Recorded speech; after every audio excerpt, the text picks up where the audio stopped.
नमस्कार, मैं हूं सौरभ चंद्र केसरी और अपने YouTube चैनल में आपका स्वागत करता हूं। कई कमेंट आ रहे थे कि सर फिजिक्स पढ़ाइए और आज वही फिजिक्स का पहला टॉपिक लेकर के आया हूं, बल एवं न्यूटन के गति विषयक नियम। और ये एक ऐसा टॉपिक है कि लगभग सभी कॉम्पिटिटिव एग्जाम में इससे क्वेश्चन बनते ही बनते हैं। आप प्रीवियस ईयर का पेपर उठाकर कोई भी देख लीजिएगा, एक क्वेश्चन जरूर बल से आता है। इसीलिए मैंने बल चैप्टर पहला लिया है। भौतिक विज्ञान का एक महत्वपूर्ण टॉपिक है। इससे पहले हम लोग यह सीख लेते हैं कि भौतिक विज्ञान है क्या, इसमें पढ़ते क्या है और किसका अध्ययन करते हैं। तो भौतिक विज्ञान विज्ञान की वह शाखा है जिसके अंतर्गत प्रकृति के नियमों का अध्ययन किया जाता है। प्रकृति के नियमों का अध्ययन मैंने इसलिए कहा कि जितने भी भौगोलिक घटनाएं होती हैं वो फिजिक्स के अंतर्गत आती हैं। बारिश का होना, बादल का बनना, इसके अलावा रेनबो जो बनता है, इन सब का अध्ययन किसके अंतर्गत होता है? फिजिक्स के अंतर्गत। अर्थात आप देखेंगे कि रेनबो बनता क्यों है? रंगों की वजह से। तो रंगों के बारे में भी जब पढ़ते हैं तो प्रकाश में जो 7 रंगें होती हैं, प्रिज्म से जब गुजारते हैं प्रकाश को तो वो 7 रंगों में विक्षेपित हो जाती हैं। इन सब का अध्ययन फिजिक्स के अंतर्गत होता है। इसके अलावा बल का, ऊर्जा का, गति का इत्यादि टॉपिक का अध्ययन भौतिक विज्ञान के अंतर्गत होता है। सबसे पहले फिजिक्स के अंतर्गत आइजैक न्यूटन ने बताया था कि पृथ्वी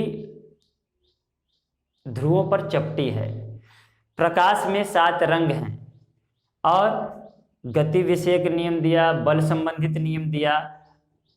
आप देखेंगे बैठे हैं तो भी वो न्यूटन के हिसाब से आप बैठे हैं, चल रहे हैं न्यूटन के हिसाब से ही चल रहे हैं। न्यूटन का हर जगह दैनिक जीवन में जितना भी प्रयोग होने वाला है हर जगह न्यूटन है। अतः फिजिक्स में सर्वाधिक योगदान देने के लिए सर आइजैक न्यूटन को फिजिक्स का जनक कहते हैं। भौतिक विज्ञान के जनक के रूप में सर आइजैक न्यूटन को जाना जाता है। वीडियो लंबा ना हो इसलिए हम लोग सीधे आते हैं अपने पॉइंट पर। और ये बल है। बल होता क्या है? तो बल किस पर लगाया जा सकता है? बल के लिए कम से कम 2 चीजें होनी चाहिए। आप बल या तो गतिमान वस्तु पर लगाएंगे या तो स्थिर वस्तु पर लगाएंगे। तो मानकर चलिए ये कोई भी एक पिंड है हमारे पास, कोई ऑब्जेक्ट है, ये मानकर चलिए गेंद है। अब इस गेंद को आप क्या करेंगे?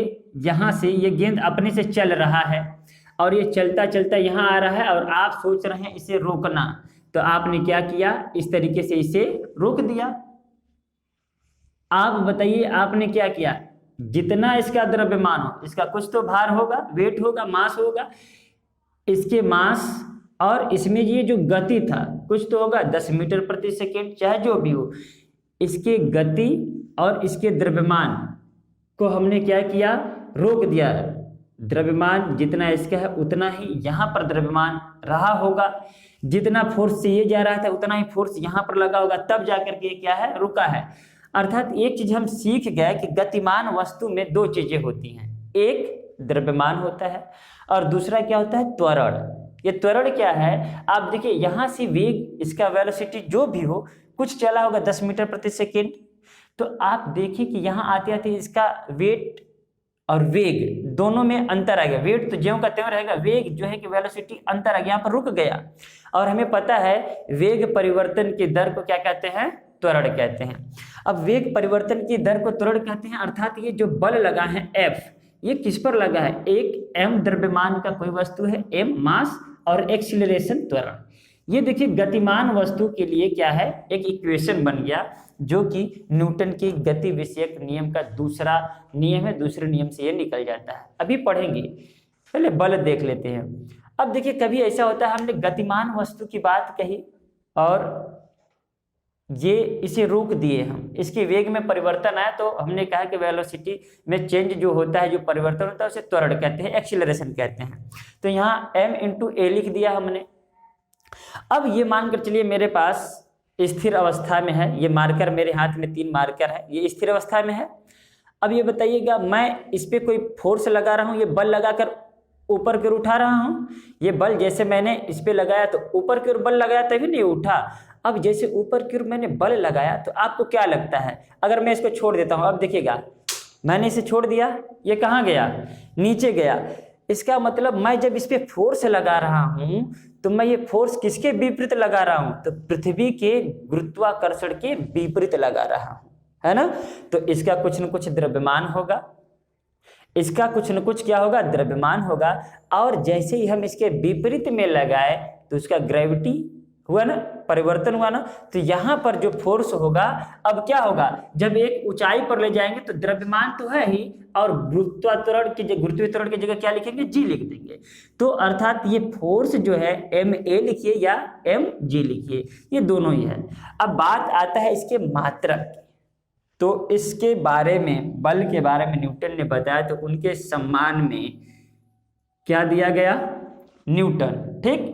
लेकिन अगर हम बात करें वाकई में एक न्यूटन बराबर होता क्या है, तो कभी कभी एग्जाम में ऐसे आ जाएगा निम्नलिखित में से बल का मात्रक है, और उसमें ऑप्शन न्यूटन ना दे, तब क्या करेंगे। तो मात्रक की कई पद्धतियां विकसित की गई थी पहले, जैसे CGS, MKS और आज SI यूनिट है, ठीक है ना। तो अब जो है SI यूनिट में हम मानते हैं न्यूटन को। अब बताइएगा आप, इस द्रव्यमान का मात्रक क्या होगा, मास मतलब द्रव्यमान का मात्रक क्या होता है, kg, पढ़े ही हैं। और त्वरण का मात्रक क्या होता है, मीटर पर सेकेंड स्क्वायर, सही बोला हूं। वेग परिवर्तन की दर को त्वरण कहते हैं, तो वेग का मात्रक मीटर प्रति सेकेंड, और बटे समय हो गया तो सेकेंड स्क्वायर। अब इसका मतलब हम जो न्यूटन बोल रहे हैं, हम इस पूरे को क्या बोल रहे हैं, न्यूटन बोल रहे हैं कि नहीं। इसका मतलब kg मीटर पर सेकेंड स्क्वायर बराबर 1 न्यूटन। अब देखिएगा, अगर न्यूटन ऑप्शन में ना दे तो आपके दिमाग में होना चाहिए कि 1 kg मीटर पर न्यूटन पर सेकेंड स्क्वायर, ये हो गया आपका बल का मात्रक। तो इस तरीके से बल के मात्रक दो हो गए, एक ये और एक ये। इसके अलावा एग्जाम में ये आता है कि 1 न्यूटन बराबर कितने डाइन, तो 10⁵ डाइन, ये भी एक मात्रक है। और ये डाइन मात्रक क्या है, अभी हमने चर्चा किया था कि पहले जो मात्रक विकसित थी, CGS थी, MKS थी और SI यूनिट थी। तो ये CGS पद्धति में है, CGS, ये देखिएगा CGS, सेंटीमीटर ग्राम सेकेंड, उसमें क्या है, डाइन है, किसका मात्रक, बल का मात्रक। और SI यूनिट में क्या है, न्यूटन, ठीक है ना, जिसे kg मीटर पर सेकेंड स्क्वायर कहते हैं। तो इस प्रकार से हम लोग बल के मात्रक के बारे में भी जान गए। अब बात आता है कि बल कितने प्रकार के होते हैं। तो देखिए, मुख्य रूप से बल होते हैं 5 प्रकार के, लेकिन बल के कार्य करने के आधार पर बल 2 प्रकार के होते हैं। बल किसी पर आरोपित किए जा रहे किसी ऑब्जेक्ट पर, तो वो उस तरीके से बल 2 प्रकार के होते हैं, एक संतुलित बल बैलेंस फोर्स, और एक असंतुलित बल, ठीक है ना, अनबैलेंस फोर्स। अब ये बैलेंस फोर्स और अनबैलेंस फोर्स क्या है, देखिएगा, कुछ ऐसा दैनिक जीवन में होता है कि हम पूरा का पूरा बल लगा देते हैं, लेकिन किसी वस्तु के गति में परिवर्तन नहीं कर पाते हैं, है कि नहीं। जैसे कि अगर आप ये देखिए, मैं इस दीवार को चाहे जितना तेज से धक्का दूं, मैं पूरा बल लगा दूं, क्या ये दीवार विस्थापित होगा, नहीं होगा। तो इसका मतलब ये हुआ कि ये क्या है, संतुलित बल है। आप देखेंगे 2 खिलाड़ी रस्सा कस्सी में हैं, अगर वो रस्सा कस्सी में खेल में क्या कर रहे हैं, प्रतिभाग कर रहे हैं, तो अगर रस्सी किसी एक व्यक्ति के द्वारा पूरी तरीके से नहीं खींचा गया तो वो क्या है, संतुलित बल है। असंतुलित बल क्या है, मैंने देखिए इसको क्या है, मैंने इसको उठा लिया, ये असंतुलित बल है, मतलब मेरा बल जो है इस पे लगने वाले बल से अधिक है। तो मतलब देखिए, संतुलित बल किसी भी गतिमान पिंड अर्थात ऑब्जेक्ट की गति में परिवर्तन नहीं कर सकता, जबकि असंतुलित बल ऐसा कर सकता है। तो संतुलित बल और असंतुलित बल में अंतर समझ में आया। अब देखिए, एक चीज ये होता है कि ये संतुलित बल आखिर और क्या कर सकता है, तो संतुलित बल का काम यह है कि किसी की आकृति में विकृति ला सकता है। आकृति मतलब मानकर चलिए, अगर कोई गोला है, हमारे पास बॉल है, और उस बॉल को मैंने ऐसे ही प्रेस किया, तो मतलब जितना बल इधर से लगा उतना बल इधर से लगा, मतलब बल क्या है, संतुलित है। और जैसे ही बल संतुलित है, मैं बॉल को जैसे दबा रहा था तो बॉल दब रहा था। गुब्बारा के भी देखे होंगे, गुब्बारे को मैं जितना बल इधर लगा रहा हूं उतना बल इधर, या ऐसे दबा ही रहा हूं तो गुब्बारा गोले से थोड़ा सा अंडाकार हो जाएगा। मतलब ये हुआ कि संतुलित बल क्या करता है, आकृति में विकृति ला देता है, ठीक है ना, जबकि असंतुलित बल ऐसा नहीं कर पाता है। असंतुलित बल किसी के गति में परिवर्तन कर सकता है, ठीक ना, जैसे कि गतिमान है तो रोक सकता है और रुका है तो गतिमान कर सकता है, लेकिन संतुलित बल ऐसा नहीं कर सकता है। तो उम्मीद है ये जो किसी पर लगने वाले बल, आरोपित बल दो प्रकार के होते हैं, संतुलित और असंतुलित। अब बात करते हैं, ये मैं लिख दूंगा, यहां पर लिख देता हूं, ये दो प्रकार के हैं, एक तो है संतुलित, आप लिख सकते हैं बैलेंस और अनबैलेंस, दूसरा है असंतुलित। असंतुलित ये दोनों बल हैं। अब बल के प्रकार जहां से क्वेश्चन आते हैं, क्योंकि ये संतुलित बल और असंतुलित बल से आप आराम से क्वेश्चन अपने से भी कर सकते हैं कि अगर हम किसी को धक्का दे रहे हैं, अगर वो नहीं जा पा रहा है तो क्या है, संतुलित बल है। इसका मतलब कि जितना बल मैं लगा रहा हूं उतना ही बल मेरे विपरीत लग रहा है, जितना बल इधर से लग रहा है उतना बल इधर से, तो क्या हो गया, संतुलित बल। और देखिएगा अगर ये रस्साकसी हो रहा है, अगर ये बल लगा रहा है और ये भी बल लगा रहा है, तो जिसका बल अधिक हो जाएगा क्या हो जाएगा, वो खिंच जाएगा, वो तो असंतुलित बल है। अब देखिएगा बल के प्रकार में जो है गुरुत्वाकर्षण बल, वैद्युत बल, चुंबकीय बल, नाभिकीय बल और संपर्की बल, ये 5 प्रकार के बलों में आप याद रखिए, क्वेश्चन यहाँ से बहुत ज्यादा आते हैं। ये गुरुत्वाकर्षण बल क्या है, तो गुरुत्वाकर्षण का नियम पढ़े ही हैं, सर आइजैक न्यूटन ने बताया था कि संसार के हर एक पिंड में जिसका कुछ द्रव्यमान होता है उसमें गुरुत्वाकर्षण बल होता है, किसी में कम किसी में ज्यादा। तो याद रहे गुरुत्वाकर्षण बल किस में होता है, किसी भी द्रव्यमान वाले पिंड में गुरुत्वाकर्षण बल होता है। जैसे पृथ्वी में गुरुत्वाकर्षण बल है और पृथ्वी किसी भी वस्तु को अपनी ओर खींचती है, सूर्य किसी भी वस्तु को अपनी ओर खींचता है। तो लगभग जितने आप में भी गुरुत्वाकर्षण है, मेरे अंदर भी गुरुत्वाकर्षण है, इस मार्कर के अंदर भी गुरुत्वाकर्षण है, बस पता नहीं चल पाता, इसलिए क्योंकि यह समस्त बलों में सबसे क्षीण बल है। क्षीण मतलब सबसे वीक बल, मतलब ये क्या, सबसे कमजोर बल है। मैं यहाँ लिख देता हूं सबसे कमजोर बल। और याद रहे साइंस की भाषा में इसको क्षीण बल बोलते हैं, वीक, क्षीण बल, ठीक है ना।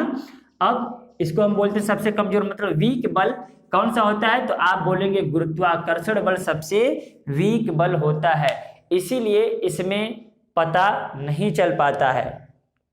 अब बात आता है वैद्युत बल। तो वैद्युत बल क्या है, आप जानते हैं इलेक्ट्रिसिटी से आप बिल्कुल परिचित हैं।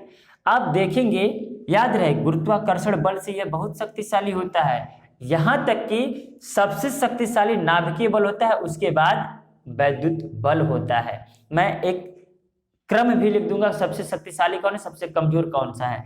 तो वैद्युत बल में आप देखेंगे, एग्जाम्पल देखे होंगे कभी, अगर वायर को लगाए होंगे, जैसे हम लोग बोलते हैं कटिया फंसाना, तो आप अगर तार के जिसमें अगर करंट फ्लो हो रहा है, मानकर चलिए कि ये मेरे पास वायर है, ठीक है, और इसमें करंट फ्लो हो रहा है और इसमें मुझे एक कटिया फंसाना है, तो जैसे मैं इसके आसपास लेकर जाऊंगा तो ये वायर जो तुरंत उसको खींच लेता है। अगर मैं इस तरीके से मुझे इसमें फंसाना है, तो आप जैसे इतना दूर ले जाएंगे तो भी अपनी तरफ खींच लेगा, वो चपक जाएगा।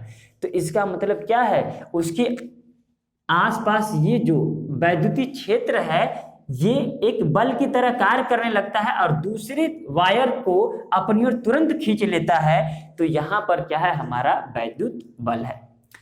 आप लोग ये जानते होंगे, एक समय व्हाट्सएप पे खूब वायरल हो रहा था, एक ट्रेन पर एक लड़का था, ट्रेन की छत पर खड़ा हो गया और उस पे जो तार था उसमें करंट फ्लो हो रहा था, और आप जानते हैं ट्रेन का जो करंट फ्लो होता है वो लगभग बहुत हाई वोल्टेज का होता है। वो तुरंत, जैसे ये थोड़ा सा दूरी पर था, जैसे ये तार यहाँ था और वो बंदा इतना पर खड़ा हुआ, जैसे ही खड़ा हुआ उसको अपनी तरफ ये तार, ये वायर खींच लिया और वो पूरा का पूरा जल गया।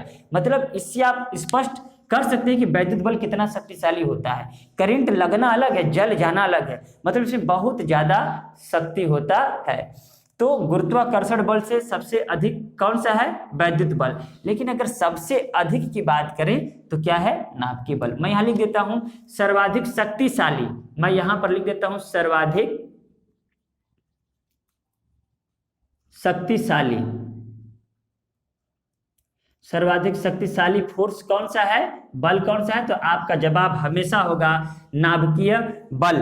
आप देखे होंगे परमाणु बम की शक्ति, और वो क्या है, नाभिकीय अभिक्रिया ही तो है। परमाणु बम की शक्ति में लगभग 4000 से ऊपर के तापमान क्या होते हैं, उत्पन्न होते हैं। जब हिरोशिमा और नागासाकी पर ये बम गिराए गए थे, परमाणु बम, वो क्या है, नाभिकीय बल ही होता है। उसमें से ढेर सारे रेडिएशन निकले थे, उसका तापमान तुरंत तत्काल में 4000 डिग्री सेल्सियस अचानक बढ़ गया था, और उसके प्रभाव से ऐसा था कि कई किलोमीटर दूरी तक उसके संपर्क में आने वाले जो मकान थे उसके कांच टूट गए थे अपने आप। इतना अधिक तापमान था, इतना अधिक रेडिएशन निकला था। तो नाभिकीय बल सबसे अधिक शक्तिशाली बल होता है। ये हमेशा आप याद रखें। स्ट्रॉन्गेस्ट फोर्स क्या होता है, न्यूक्लियर फोर्स। इसकी चर्चा कर लेते हैं पहले, जब ये आ गया। तो नाभिकीय बल होता क्या है, तो आप बताइएगा कि ये परमाणु बम बनता है किससे बनता है, यूरेनियम से, है कि नहीं? तो कहने का मतलब उसमें क्या होता है, यूरेनियम भारी नाभिक है। नाभिक क्या होता है, तो केमिस्ट्री में पढ़ चुके हैं हम लोग। ये हो गया परमाणु, ये हो गया नाभिक। नाभिक धनायन पार्ट होता है, और इसमें होता क्या, प्रोटॉन और न्यूट्रॉन। प्रोटॉन और न्यूट्रॉन जिस बल से बंधे हुए हैं उसी को क्या बोलते हैं, नाभिकीय बल। अब ये इतने शक्तिशाली होते हैं कि अगर परमाणु बम गिरता है तो एक न्यूट्रॉन से 3 न्यूट्रॉन उत्पन्न हो जाते हैं, इसलिए वो इतना शक्तिशाली होता है। तो नाभिकीय बल होता क्या है, तो आप कहेंगे नाभिक में उपस्थित कणों के बीच लगने वाले बल को नाभिकीय बल कहते हैं। यह बल में सर्वाधिक शक्तिशाली होता है। तो सबसे अधिक शक्तिशाली बल नाभिकीय बल, सबसे कमजोर बल गुरुत्वाकर्षण बल। अब कंफ्यूज होता है कि सर गुरुत्वाकर्षण बल बहुत अधिक होता है, क्योंकि यह अगर कोई पिंड हो या जहाज तो को अपनी तरफ खींच लेता है, गिरा देता है। तो वो इसलिए होता है क्योंकि पृथ्वी आकार में बहुत बड़ी है, उसका द्रव्यमान भी बहुत बड़ा है। अब इतना भारी होने के कारण वो बल हमें दिखाई देता है। अब आप बताइए कि इसमें इतना बल नहीं है कि इसे ये रोक पाए। मैं थोड़ा सा भी बल लगाऊंगा तो ये ऊपर चला जाता है, ये थोड़ा सा भी बल लगा तो ऊपर चला जाता है ना। इसका मतलब ये क्या है, कमजोर बल है। इसलिए तो मेरे जैसे व्यक्ति द्वारा फेंका गया यह मारकर ऊपर की ओर चला जा रहा है। अब देखिए गुरुत्वाकर्षण बल पढ़ लिए, वैद्युत बल पढ़ लिए, नाभिकीय बल पढ़ लिए। अब चुंबकीय बल की बात करते हैं। सभी लोग बचपन में मैग्नेट का यूज किए होंगे, चुंबक का यूज किए होंगे। चुंबक भी एक प्रकार का स्टोन होता है जिसमें लोहे को आकर्षित करने की प्रवृत्ति होती है, शक्ति होती है। अर्थात जब चुंबक द्वारा किसी लौह पदार्थ को, लोहा हुआ, निकेल हुआ, इनको अगर अपनी ओर आकर्षित किया जाता है तो उस बल को हम कहते हैं चुंबकीय बल। जिस प्रकार से विद्युत का एक क्षेत्र होता है उसी प्रकार चुंबक का भी एक क्षेत्र होता है। तो याद रहे, जब तक चुंबकीय बल के क्षेत्र में नहीं आएंगे आपको चुंबकीय बल का एहसास नहीं होगा। जब तक आप पृथ्वी के गुरुत्वाकर्षण क्षेत्र में नहीं आएंगे तब तक गुरुत्वाकर्षण के बल का पता नहीं चलेगा। आप देखते हैं कि बहुत से सैटेलाइट हमारे अर्थ से प्रक्षेपित किए जाते हैं तो वो बाहर चले जाते हैं। क्यों बाहर चले जाते हैं? इसका मतलब कि इसके गुरुत्वीय क्षेत्र से बाहर चला जाता है वो, मतलब उससे हम बोलते हैं पलायन वेग। एक क्वेश्चन लिख लीजिएगा कि पलायन वेग होता क्या है, तो 11.2 मीटर की किलोमीटर पर सेकेंड। अगर हम पृथ्वी से इतनी शक्ति से फेंकें कि वो 1 सेकेंड में 11 किलोमीटर ऊपर चला जाए तो क्या हो जाएगा, वो फिर पृथ्वी पर लौट कर कभी नहीं आएगा। इसे बोलते हैं पलायन वेग। ठीक है। अब देखिए चुंबकीय बल भी क्लियर हो गया कि चुंबक द्वारा लौह पदार्थ पर लगाने वाला बल चुंबकीय बल कहलाता है। अब संपर्कीय बल देख लेते हैं। तो संपर्कीय कांटेक्ट फोर्स क्या होता है, तो ऐसे बल जब दो ऑब्जेक्ट के सतह के मध्य में लगता है तो उसे हम कहते हैं संपर्कीय बल। अब जैसे ये मानकर चलिए मेरा हाथ है दोनों, मैं इन हाथ को आपस में ऐसे रगड़ रहा हूं तो इस हाथ और इस हाथ के बीच में एक बल जनरेट हो रहा है, उसी बल को हम बोलते हैं संपर्कीय बल। और इसका एग्जाम्पल क्या है, घर्षण बल, फ्रिक्शन। फ्रिक्शनल फोर्स, ये घर्षण बल आप देख सकते हैं, उसका एग्जाम्पल है। इसको क्या बोलते हैं? Frictional force. तो फ्रिक्शनल फोर्स होता क्या है? दो ऑब्जेक्ट के बीच में लगने वाला बल क्या कहलाता है? संपर्कीय बल अर्थात घर्षण बल। अब देखिए बड़े काम की चीज है, हम बैठे हैं तो इसी बल के कारण, हम पैदल चल रहे हैं, दौड़ रहे हैं तो इसी बल के कारण, वैन चला रहे हैं, बाइक चला रहे हैं तो इसी बल के कारण। अब देखिए आपने कभी ऐसा महसूस किया होगा कि चलते चलते फिसल गए होंगे, अगर किसी गीले स्थान पर जा रहे होंगे तो फिसल जाते हैं। क्या कारण होता है? इसका मतलब हमारे पैरों तथा जमीन, इस लैंड के बीच में लगने वाला घर्षण बल फ्रिक्शनल फोर्स कम हो जाता है। जब दो वस्तुओं के बीच में घर्षण बल कम हो जाता है तो वहां पर क्या होता है? गति करना मुश्किल हो जाता है। और अगर इन दोनों के बल घर्षण बल का मान अधिक हो जाता है तो भी गति करना मुश्किल हो जाता है। अर्थात हम घर्षण बल कम लगेगा तो फिसल जाएंगे और घर्षण बल अधिक लगेगा तो हम जाम हो जाएंगे। यूं कहें कि हम आगे बढ़ नहीं पाएंगे, बल लगा करके धीरे धीरे हमारा पैर आगे बढ़ेगा। जो किसान वर्ग के होंगे वो खेत की जुताई के समय जरूर देखते होंगे ट्रैक्टर कभी कभी एक ही जगह पर चक्का उसका नाचता रहता है। इसका मतलब होता क्या है कि उस गीली जमीन और ट्रैक्टर के चक्के के मध्य घर्षण बल बहुत कम लगता है। अब घर्षण बल बहुत कम लगने के कारण ट्रैक्टर आगे नहीं बढ़ पाती है। तो उम्मीद करते हैं ये टॉपिक आपको समझ में आया होगा। यहाँ से ये बातें दोनों याद रखिएगा आप, और वीडियो को ध्यान से देखिएगा, बिल्कुल समझ में आएगा। वीडियो ज़्यादा लंबा ना हो इसलिए हम यहीं से विदा लेते हैं। मिलते हैं नेक्स्ट वीडियो में, तब तक के लिए नमस्कार।